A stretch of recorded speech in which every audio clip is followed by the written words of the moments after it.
kabar semuanya? Semoga semua dalam keadaan yang sehat ya. Selamat datang di podcast Dede. Duduk dulu.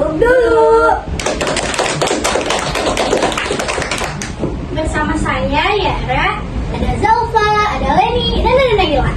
Di podcast kali ini kita akan ngomongin tentang perubahan kurikulum yang baru-baru ini dibincangkan tuh. Ngomong-ngomong kalian berdua tuh kelas berapa sih? Kita berdua sih lagi kelas akhir. Kelas akhir itu kelas 12 bukan? Iya, beda. Oh, berarti kita seangkatan dong? Iya.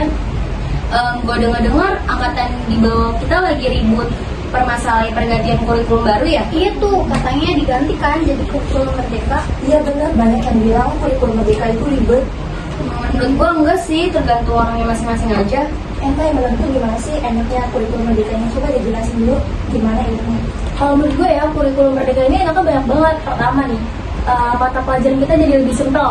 Terus yang kedua, kita juga bisa apa yang kita mau, kayak minat bakat kita maunya apa sih. Contohnya nih, misalkan kalau misalkan kita maunya mata pelajaran tentang IPA, misalkan kayak biologi, fisika, matematika, nah itu kita bisa ambil. Kalau misalkan kita nggak suka IPA, kita bisa ngambil IPS, misalkan kayak sejarah, ekonomi, nah kita boleh ngambil itu. Terus juga ya, mata pelajaran kita tuh bakalan jadi lebih relevan.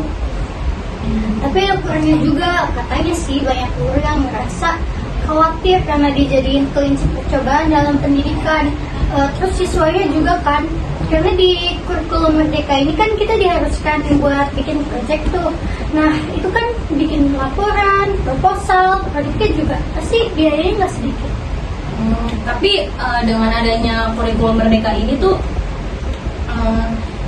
kita tuh guru bisa memberikan kebebasan untuk mengatur waktu pelajaran atau flexible time. Hal ini memungkinkan karena target pembangunan jam belajar siswa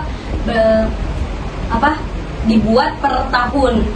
Tapi karena itu siswa jadi bebas belajar, itu ada dampak buruknya. Yang pertama itu siswa itu jadi nggak paham dengan materi sekolah. Yang kedua itu kurangnya manajemen waktu. Yang ketiga itu tekanan dalam pemilihan bidang studi. Yang keempat itu ada pengaruh sosial. Terus nggak hanya itu, kurangnya ruang kelas dan juga fasilitas yang kurang memadai. Nah kan udah tuh kita bincangnya pasti pada haus kan? Iya, betul. Bener-bener haus banget. Di sini ada minum, ada otak-otak. Oke, boleh ini makan nih. Boleh makan boleh. Ambil. Minum dulu. Habisin.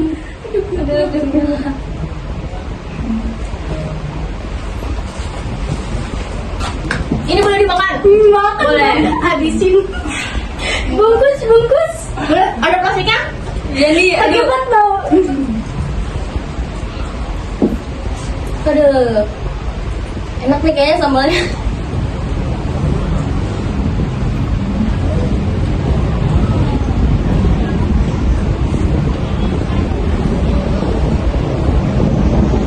Kayaknya kita udah dulu ya mereka lanjut ke pembahasannya. Ternyata banyak ya kelebihan sama kekurangannya dalam kurikulum merdeka ini.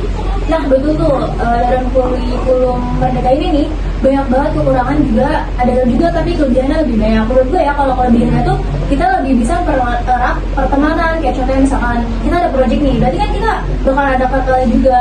Terus juga antara kolaborasi juga ada antara murid, orang tua, guru, juga antar masyarakat. Kita juga bakalan kayak belajar platform di digital.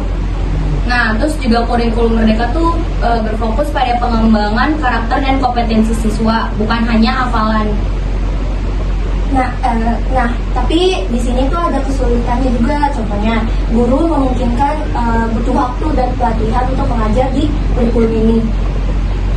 Nah teman-teman, ternyata banyak ya kekurangan sama kelebihannya dalam kurikulum merdeka ini. Tapi mau gimana pun kita harus tetap melihat ke sisi positifnya. Podcast kita kali ini secukupnya sudah sampai sini aja ya, tentang perubahan kurikulum. Wah ternyata nggak biasa ya kalau kita ngobrol-ngobrol kayak gini, waktunya cepet banget. Ya nih bener gak terasa sudah berakhir. Emang nih kalau misalkan ngobrol tuh gak terasa. Kita udahin aja ya podcast ya.